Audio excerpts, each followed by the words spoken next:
अध्याय 34। फिर यहोवा ने मूसा से कहा, पहली तख्तियों के समान पत्थर की 2 और तख्तियां गढ़ ले। तब जो वचन उन पहली तख्तियों पर लिखे थे जिन्हें तूने तोड़ डाला, वे ही वचन मैं उन तख्तियों पर भी लिखूंगा। सवेरे तैयार रहना और भोर को सीनै पर्वत पर चढ़कर उसकी चोटी पर मेरे सामने खड़ा होना। तेरे संग कोई न चढ़ पाए, वरन पर्वत भर पर कोई मनुष्य कहीं दिखाई न दे, और न भेड़ बकरी और गाय बैल भी पर्वत के आगे चरने पाए। तब मूसा ने पहली तख्तियों के समान 2 और तख्तियां गढ़ी और भोर को उठकर अपने हाथ में पत्थर की वे दोनों तख्तियां लेकर यहोवा की आज्ञा के अनुसार सीनै पर्वत पर चढ़ गया। तब यहोवा ने बादल में उतरकर उसके संग वहां खड़ा होकर यहोवा नाम का प्रचार किया। यहोवा उसके सामने होकर यों प्रचार करता हुआ चला, यहोवा यहोवा ईश्वर दयालु और अनुग्रहकारी, कोप करने में धीरजवंत और अति करुणामय और सत्य, हजारों पीढ़ियों तक निरंतर करुणा करने वाला, अधर्म और अपराध और पाप का क्षमा करने वाला है, परंतु दोषी को वो किसी प्रकार निर्दोष न ठहराएगा। वो पितरों के अधर्म का दंड उनके बेटों वरन पोतों और परपोतों को भी देने वाला है। तब मूसा ने तुरंत पृथ्वी की ओर झुककर दंडवत किया और उसने कहा, हे प्रभु, यदि तेरे अनुग्रह की दृष्टि मुझ पर हो तो प्रभु हम लोगों के बीच में होकर चले। ये लोग हठीले तो हैं, तो भी हमारे अधर्म और पाप को क्षमा कर और हमें अपना निज भाग मान के ग्रहण कर। उसने कहा, सुन, मैं एक वाचा बांधता हूँ। तेरे सब लोगों के सामने मैं ऐसे आश्चर्य कर्म करूंगा जैसा पृथ्वी पर और सब जातियों में कभी नहीं हुए, और वे सारे लोग जिनके बीच तू रहता है यहोवा के कार्य को देखेंगे, क्योंकि जो मैं तुम लोगों के लिए करने पर हूँ वो भयंकर काम है। जो आज्ञा मैं आज तुम्हें देता हूँ उसे तुम लोग मानना। देखो, मैं तुम्हारे आगे से एमोरी, कनानी, हित्ती, परिज्जी, हिब्बी और यबूसी लोगों को निकालता हूँ। इसलिए सावधान रहना कि जिस देश में तू जाने वाला है उसके निवासियों से वाचा ना बांधना। कहीं ऐसा ना हो कि वो तेरे लिए फंदा ठहरे, वरन उनकी वेदियों को गिरा देना, उनकी लाठों को तोड़ डालना और उनकी अशेरा नामक मूर्तियों को काट डालना, क्योंकि तुम्हें किसी दूसरे को ईश्वर करके दंडवत करने की आज्ञा नहीं, क्योंकि यहोवा जिसका नाम जलनशील है वो जल उठने वाला परमेश्वर है। ऐसा ना हो कि तू उस देश के निवासियों से वाचा बांधे और वे अपने देवताओं के पीछे होने का व्यभिचार करें और उनके लिए बलिदान भी करें, और कोई तुझे न्योता दे और तू भी उसके बलि पशु का मांस खाए, और तू उनकी बेटियों को अपने बेटों के लिए लाए, और उनकी बेटियां जो आप अपने देवताओं के पीछे होने का व्यभिचार करती हैं, तेरे बेटों से भी अपने देवताओं के पीछे होने का व्यभिचार करवाएं। तुम देवताओं की मूर्तियां ढाल कर न बना लेना। अख़मीरी रोटी का पर्व मानना, उसमें मेरी आज्ञा के अनुसार आबीब महीने के नियत समय पर 7 दिन तक अख़मीरी रोटी खाया करना, क्योंकि तू मिस्र से आबीब महीने में निकल आया। हर एक पहलौठा मेरा है, और क्या बछड़ा क्या मेमना, तेरे पशुओं में से जो नर पहलौठे हों वे सब मेरे ही हैं। गदही के पहलौठे के बदले मेमना देकर उसको छुड़ाना। यदि तू उसे छुड़ाना न चाहे तो उसकी गर्दन तोड़ देना, परंतु अपने सब पहलौठे बेटों को बदला देकर छुड़ाना। मुझे कोई छूछे हाथ अपना मुंह न दिखाए। 6 दिन तो परिश्रम करना, परंतु 7वें दिन विश्राम करना, वरन हल जोतने और लवने के समय में भी विश्राम करना। और तू सप्ताहों का पर्व मानना, जो पहले लवे हुए गेहूं का पर्व कहलाता है, और वर्ष के अंत में बटोरन का भी पर्व मानना। वर्ष में 3 बार तेरे सब पुरुष इस्राएल के परमेश्वर प्रभु यहोवा को अपना मुंह दिखाएं, क्योंकि मैं अन्य जातियों को तेरे आगे से निकाल कर तेरी सीमाओं को बढ़ाऊंगा। और जब तू अपने परमेश्वर यहोवा को अपना मुंह दिखाने के लिए वर्ष में 3 बार आया करे, तब कोई तेरी भूमि का लालच ना करेगा। मेरे बलिदान के लहू को खमीर सहित ना चढ़ाना, और ना फसह के पर्व के बलिदान में से कुछ सवेरे तक रहने देना। अपनी भूमि की पहली उपज का पहला भाग अपने परमेश्वर यहोवा के भवन में ले आना। बकरी के बच्चे को उसकी माँ के दूध में ना पकाना। तब यहोवा ने मूसा से कहा, ये वचन लिख ले, क्योंकि इन्हीं वचनों के अनुसार मैंने तेरे और इस्राएल के साथ वाचा बांधी है। मूसा वहाँ यहोवा के संग 40 दिन और रात रहा, और तब तक ना तो उसने रोटी खाई और न पानी पिया।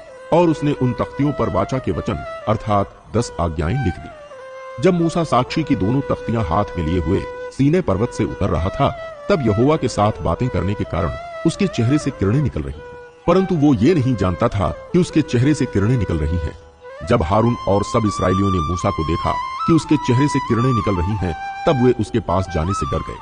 तब मूसा ने उनको बुलाया, और हारून मंडली के सारे प्रधानों समेत उसके पास आया, और मूसा उनसे बातें करने लगा। इसके बाद सब इस्राएली पास आए, और जितनी आज्ञाएं यहोवा ने सीनै पर्वत पर उसके साथ बात करने के समय दी थी, वे सब उसने उन्हें बताई। जब तक मूसा उनसे बात ना कर चुका, तब तक अपने मुंह पर ओढ़ना डाले रहा। परंतु जब जब मूसा भीतर यहोवा से बात करने को उसके सामने जाता, तब वो उस ओढ़नी को निकलते समय तक उतारे हुए रहता था। फिर बाहर आकर जो जो आज्ञा उसे मिलती उन्हें इसराइलियों से कह देता था। इसराइली मूसा का चेहरा देखते थे कि उससे किरणें निकलती हैं, और जब तक वो यहोवा से बात करने को भीतर न जाता तब तक वो उस ओढ़नी को डाले रहता था। अध्याय 35। मूसा ने इसराइलियों की सारी मंडली को इकट्ठा करके उनसे कहा, जिन कामों के करने की आज्ञा यहोवा ने दी है वे ये हैं। 6 दिन तो काम काज किया जाए, परंतु 7वां दिन तुम्हारे लिए पवित्र और यहोवा के लिए परम विश्राम का दिन ठहरे। उसमें जो कोई काम काज करे वो मार डाला जाए, वरन विश्राम के दिन तुम अपने अपने घरों में आग तक न जलाना। फिर मूसा ने इसराइलियों की सारी मंडली से कहा, जिस बात की आज्ञा यहोवा ने दी है वो ये है, तुम्हारे पास से यहोवा के लिए भेंट ली जाए, अर्थात जितने अपनी इच्छा से देना चाहें वे यहोवा की भेंट करके ये वस्तुएं ले आएं, अर्थात सोना, चांदी, पीतल, नीले, बैंजनी और लाल रंग का कपड़ा, सूक्ष्म सनी का कपड़ा, बकरी का बाल, लाल रंग से रंगी हुई मेढ़ों की खालें, सुइसों की खालें, बबूल की लकड़ी, उजियाला देने के लिए तेल, अभिषेक का तेल और धूप के लिए सुगंध द्रव्य, फिर एपोद और चपरास के लिए सुलेमानी मणि और जड़ने के लिए मणि। तुम में से जितनों के हृदय में बुद्धि का प्रकाश है वे सब आकर जिस जिस वस्तु की आज्ञा यहोवा ने दी है वे सब बनाएं, अर्थात तंबू और आवरण समेत निवास और उसकी घुंडी, तख्ते, बेड़े, खंभे और कुर्सियां, फिर डंडों समेत संदूक और प्रायश्चित का ढकना और बीच वाला पर्दा, डंडों और सब सामान समेत मेज और भेंट की रोटियां, सामान और दीपकों समेत उजियाला देने वाला दीवट और उजियाला देने के लिए तेल, डंडों समेत धूप वेदी, अभिषेक का तेल, सुगंधित धूप और निवास के द्वार का पर्दा, पीतल की झंझरी, डंडों आदि सारे सामान समेत होम वेदी, पाए समेत हौदी, खंभों और उनकी कुर्सियों समेत आंगन के पर्दे और आंगन के द्वार के पर्दे, निवास और आंगन दोनों के खूंटे और डोरियां, पवित्र स्थान में सेवा टहल करने के लिए काढ़े हुए वस्त्र और याजक का काम करने के लिए हारून याजक के पवित्र वस्त्र और उसके पुत्रों के वस्त्र। तब इसराइलियों की सारी मंडली मूसा के सामने से लौट गई, और जितनों को उत्साह हुआ और जितनों के मन में ऐसी इच्छा उत्पन्न हुई थी वे मिलाप वाले तंबू के काम करने और उसकी सारी सेवा और पवित्र वस्त्रों के बनाने के लिए यहोवा की भेंट ले आने लगे। क्या स्त्री क्या पुरुष, जितनों के मन में ऐसी इच्छा उत्पन्न हुई थी वे सब जुगनू, नथनी, मुंदरी और कंगन आदि सोने के गहने ले आने लगे। इस भांति जितने मनुष्य यहोवा के लिए सोने की भेंट के देने वाले थे वे सब उनको ले आए, और जिस जिस पुरुष के पास नीले, बैंजनी या लाल रंग का कपड़ा या सूक्ष्म सनी का कपड़ा या बकरी का बाल या लाल रंग से रंगी हुई मेढ़ों की खालें या सुइसों की खालें थीं, वे उन्हें ले आए। फिर जितने चांदी या पीतल की भेंट के देने वाले थे वे यहोवा के लिए वैसी भेंट ले आए, और जिस जिसके पास सेवा के किसी काम के लिए बबूल की लकड़ी थी वे उसे ले आए। और जितनी स्त्रियों के हृदय में बुद्धि का प्रकाश था वे अपने हाथों से सूत काट काट कर नीले, बैंजनी और लाल रंग के और सूक्ष्म सनी के काते हुए सूत को ले आईं। जितनी स्त्रियों के मन में ऐसी बुद्धि का प्रकाश था उन्होंने बकरी के बाल भी काटे, और प्रधान लोग एपोद और चपरास के लिए सुलेमानी मणि और जड़ने के लिए मणि और उजियाला देने और अभिषेक और धूप के सुगंध द्रव्य और तेल ले आए। जिस जिस वस्तु के बनाने की आज्ञा यहोवा ने मूसा के द्वारा दी थी उसके लिए जो कुछ आवश्यक था उसे वे सब पुरुष और स्त्रियां ले आईं जिनके हृदय में ऐसी इच्छा उत्पन्न हुई थी। इस प्रकार इसराइली यहोवा के लिए अपनी ही इच्छा से भेंट ले आए। तब मूसा ने इसराइलियों से कहा, सुनो, यहोवा ने यहूदा के गोत्र वाले बसलेल को, जो ऊरी का पुत्र और हूर का पोता है, नाम लेकर बुलाया है, और उसने उसको परमेश्वर के आत्मा से ऐसा परिपूर्ण किया है कि सब प्रकार की बनावट के लिए उसको ऐसी बुद्धि, समझ और ज्ञान मिला है कि वो कारीगरी की युक्तियां निकालकर सोने, चांदी और पीतल में और जड़ने के लिए मणि काटने में और लकड़ी पर नक्काशी करने में, वरन बुद्धि से सब भांति की निकाली हुई बनावट में काम कर सके। फिर यहोवा ने उसके मन में और दान के गोत्र वाले अहीसामाक के पुत्र ओहोलीआब के मन में भी शिक्षा देने की शक्ति दी है। इन दोनों के हृदय को यहोवा ने ऐसी बुद्धि से परिपूर्ण किया है कि वे नक्काशी करने और गढ़ने वाले और नीले, बैंजनी और लाल रंग के कपड़े और सूक्ष्म सनी के कपड़े में काढ़ने और बुनने वाले हों, वरन सब प्रकार की बनावट में और बुद्धि से काम निकालने में सब भांति के काम करें। अध्याय 36। बसलेल और ओहोलीआब और सब बुद्धिमान जिनको यहोवा ने ऐसी बुद्धि और समझ दी हो कि वे यहोवा की सारी आज्ञाओं के अनुसार पवित्र स्थान की सेवा के लिए सब प्रकार का काम करना जाने, वे सब ये काम करें। तब मूसा ने बसलेल और ओहोलीआब और सब बुद्धिमानों को जिनके हृदय में यहोवा ने बुद्धि का प्रकाश दिया था, अर्थात जिस जिस को पास आकर काम करने का उत्साह हुआ था, उन सबों को बुलवाया। और इसराइली जो जो भेंट पवित्र स्थान की सेवा के काम और उसके बनाने के लिए ले आए थे, उन्हें उन पुरुषों ने मूसा के हाथ से ले लिया।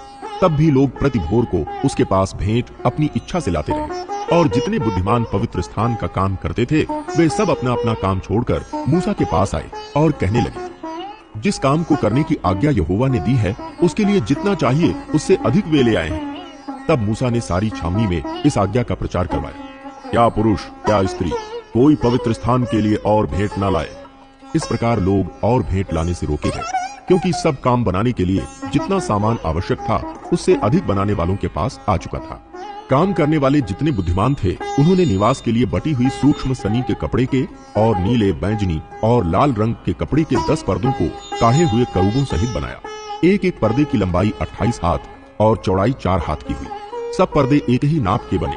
उसने 5 पर्दे एक दूसरे से जोड़ दिए और फिर दूसरे 5 पर्दे भी एक दूसरे से जोड़ दिए। और जहाँ ये पर्दे जोड़े गए, वहाँ की दोनों छोरों पर उसने नीले नीले फंदे लगाए। उसने दोनों छोरों में 50-50 फंदे इस प्रकार लगाए कि वे एक दूसरे के सामने थे।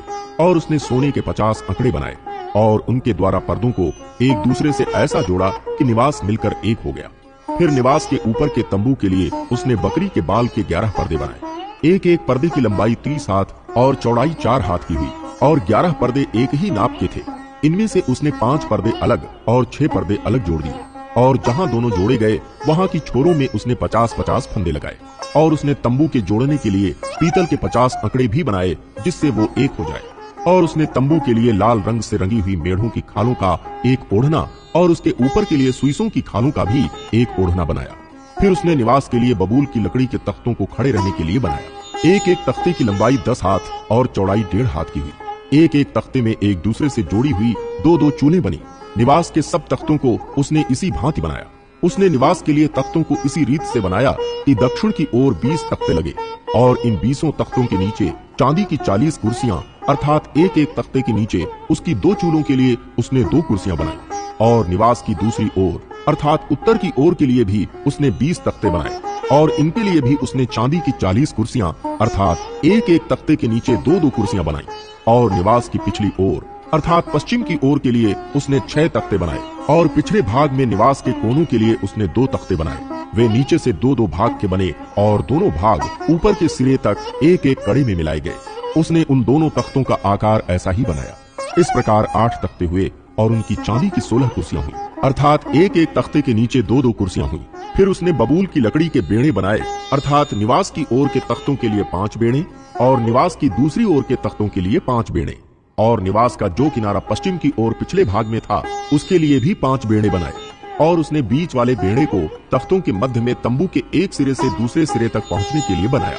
और तख्तों को उसने सोने से मढ़ा और बेड़ों के घर का काम देने वाले कणों को सोने के बनाया और बेड़ों को भी सोने से मढ़ा। फिर उसने नीले, बैंजनी और लाल रंग के कपड़े का और बटी हुई सूक्ष्म सनी वाले कपड़े का बीच वाला पर्दा बनाया। वो कढ़ाई के काम किए हुए करूबों के साथ बना।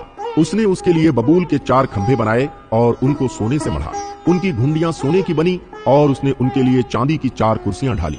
उसने तंबू के द्वार के लिए भी नीले, बैंजनी और लाल रंग के कपड़े का और बटी हुई सूक्ष्म सनी के कपड़े का कढ़ाई का काम किया हुआ पर्दा बनाया। और उसने घुंडियों समेत उसके 5 खंभे भी बनाए और उनके सिरों और जोड़ने की छड़ों को सोने से मढ़ा और उनकी 5 कुर्सियां पीतल की बनाई।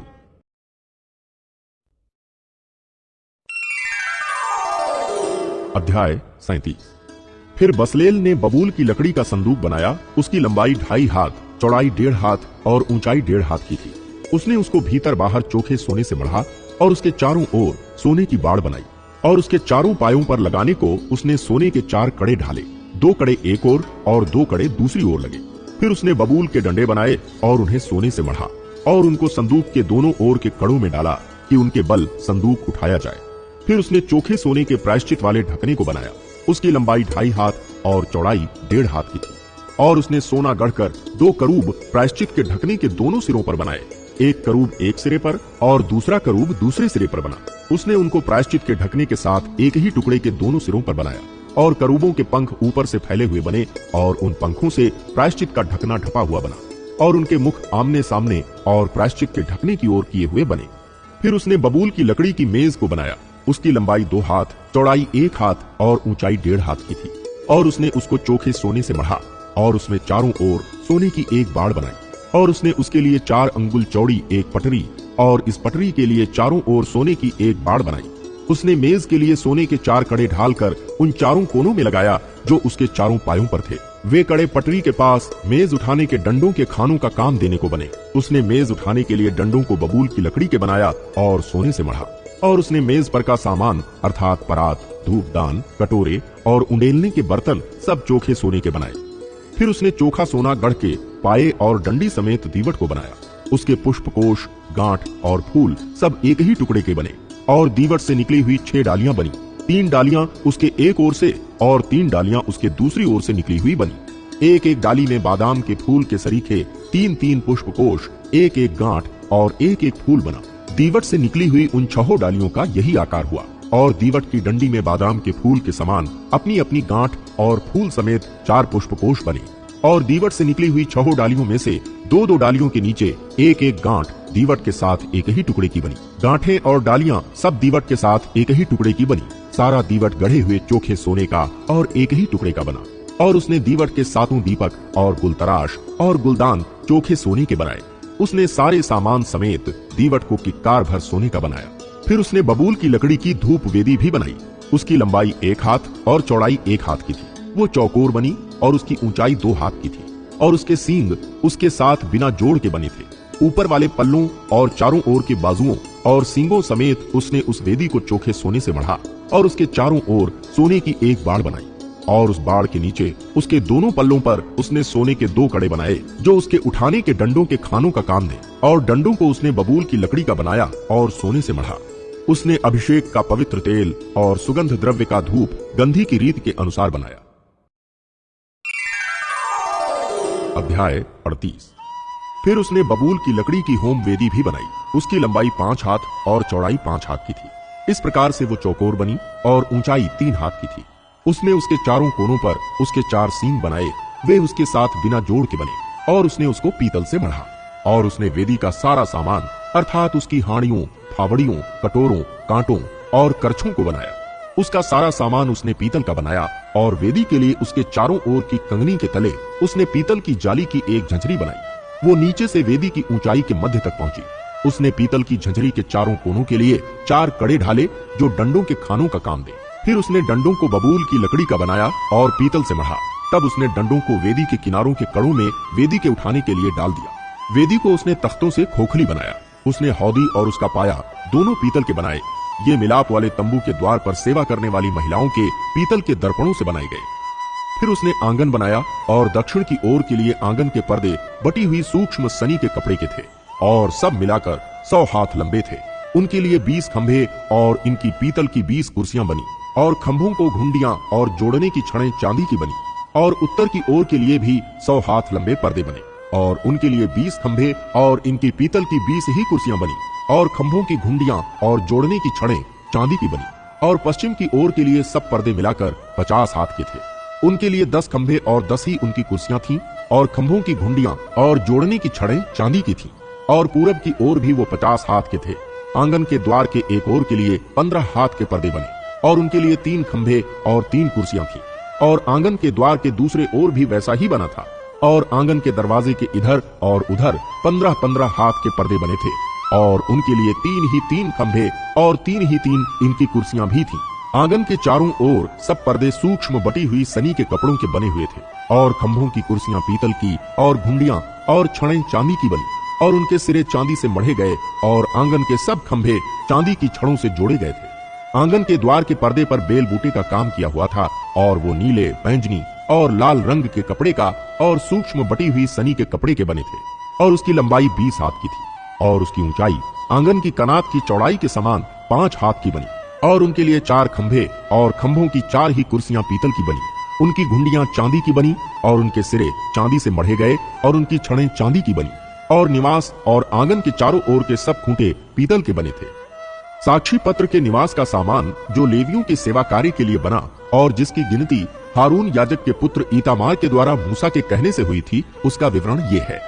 जिस जिस वस्तु के बनाने की आज्ञा यहोवा ने मूसा को दी थी, उसको यहूदा के गोत्र वाले बसलेल ने, जो हूर का पोता और ऊरी का पुत्र था, बना दिया। और उसके संग दान के गोत्र वाले अहीसामाक का पुत्र ओहोली आब था, जो नक्काशी करने और काढ़ने वाला और नीले, बैंजनी और लाल रंग के और सूक्ष्म सनी के कपड़े में कढ़ाई करने वाला निपुण कारीगर था। पवित्र स्थान के सारे काम में जो भेंट का सोना लगा, वो पवित्र स्थान के शेकेल के हिसाब से 29 किक्कार और 730 शेकेल था।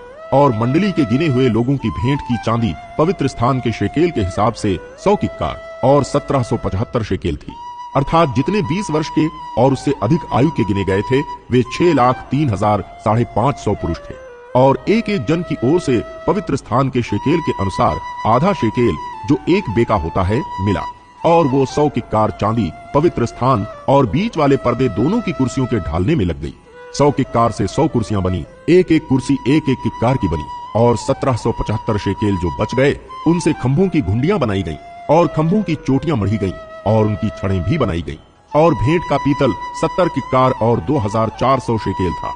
इससे मिलाप वाले तंबू के द्वार की कुर्सियां और पीतल की वेदी, पीतल की झंझरी और वेदी का सारा सामान और आंगन के चारों ओर की कुर्सियां और उसके द्वार की कुर्सियां और निवास और आंगन के चारों ओर के खूंटे भी बनाए गए।